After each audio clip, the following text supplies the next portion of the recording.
Sabe quando a gente fala de fé e pensa em algo que vai além do que a gente pode ver ou tocar?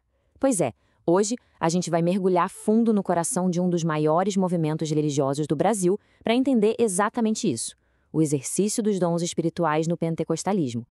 Olha, falar em línguas, com certeza você já ouviu essa expressão por aí, né? Mas para milhões de brasileiros, isso não é só uma frase curiosa. É uma experiência real, super profunda e uma parte fundamental da sua espiritualidade.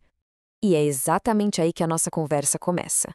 Porque no Brasil, onde o movimento pentecostal cresceu de uma forma impressionante, entender essas práticas é, na verdade, entender uma força que molda a vida de muita gente, todos os dias. Então tá, para a gente entender como essa fé é vivida na prática, a gente precisa começar pelo básico, né? Afinal de contas, o que exatamente a teologia pentecostal quer dizer com dons espirituais? Pensa assim, ó, é como se fosse uma caixa de ferramentas espiritual. A ideia aqui é que os dons não são troféus para a gente exibir, sabe? Eles são vistos como capacitações que vêm de Deus, com um objetivo bem claro: ajudar, construir e servir a comunidade. Mas, claro, essa caixa de ferramentas não apareceu do nada, né? Para a gente entender como ela é usada hoje, a gente precisa dar um pulinho no passado e ver como tudo isso começou. A origem do movimento é a chave para tudo.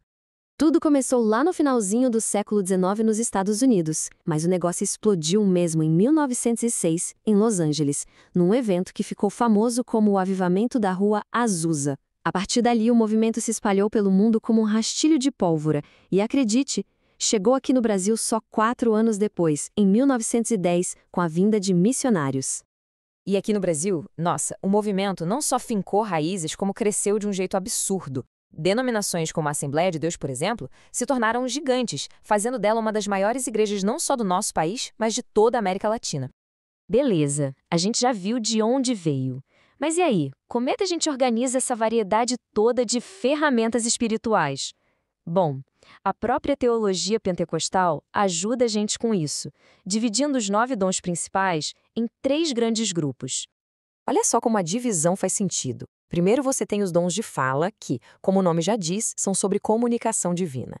Depois vem os dons de revelação, que são focados em trazer conhecimento, discernimento, e por fim os dons de poder, que se manifestam por meio de ações bem concretas. Essa estrutura ajuda a gente a entender a diversidade incrível dessas experiências. Agora pensa comigo. Tem uma caixa de ferramentas tão poderosa assim, isso levanta uma questão super importante que existe desde que o movimento começou: como garantir que essas ferramentas sejam usadas do jeito certo? E isso nos leva a uma das distinções mais importantes dessa teologia. E olha, essa preocupação não é de hoje. A própria Bíblia conta a história da igreja de Corinto, um lugar onde a manifestação dos dons estava virando uma bagunça, sabe? Tinha até uma competição para ver quem era mais espiritual. Era preciso colocar ordem na casa. E a solução para isso, que está lá na Bíblia, é genial, de tão simples. Os dons são sobre o que você faz, são as ferramentas que você usa. Já o fruto do Espírito é sobre quem você é, ou seja, o seu caráter. A lógica é muito clara. O caráter de uma pessoa deve sempre guiar o jeito que ela usa suas ferramentas.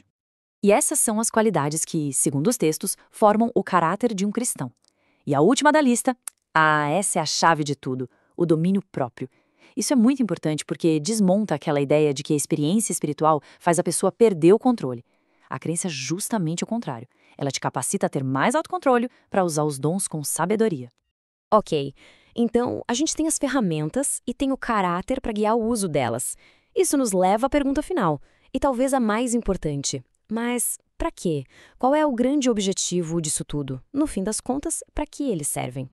A resposta, de acordo com os textos bíblicos, é direta e muito poderosa. A finalidade não é individual, é coletiva. Edificar significa literalmente construir, fortalecer a comunidade de dentro para fora. E essa é a virada de chave, sabe?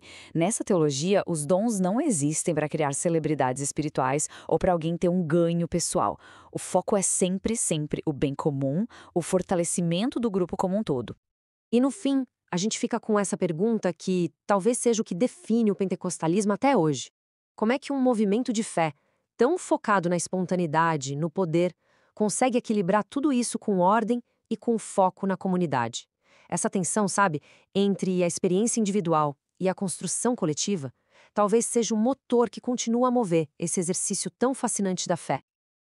Você é professor da EBD? Venha ser membro do canal Descomplicando a Teologia. Toda semana os membros recebem subsídios teológicos, slides, explicação por escrito, dinâmica digitada, plano de aula, videochamada, leitura diária, atividade online e em PDF, mapa mental, grupo VIP, ideias para o encerramento do trimestre e apresentações, simulados, certificados, WhatsApp 73 98141 8544. Pastor Geovani Santos.